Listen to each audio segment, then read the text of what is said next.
Hi అండి. ఇంటికైతే వచ్చేసాము. ఇంకా ఉదయాన్నే లేచినప్పటి నుంచి ఇంకా పనులు మొదలు పెట్టుకోవాలి.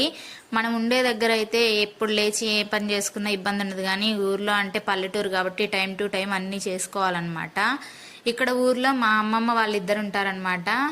అంటే మా ఆయన వాళ్ళ అమ్మ వాళ్ళు, మా తాతయ్య అయితే లేరు, చనిపోయారు. ఇంకా మా అమ్మమ్మ వాళ్ళిద్దరు ఉంటారు. అంటే మా హస్బెండ్ వాళ్ళ అమ్మలన్నమాట ఇద్దరు.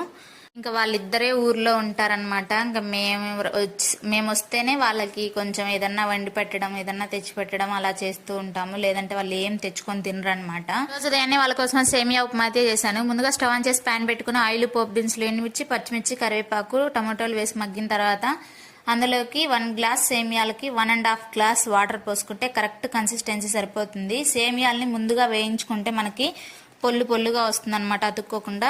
వాటర్ మరిగిన తర్వాత కొంచెం ఉప్పు వేసుకొని సేమియాలు వేసుకొని ఉడికించుకోవడం. వీడియో నచ్చితే లైక్ చేయండి. Bye bye.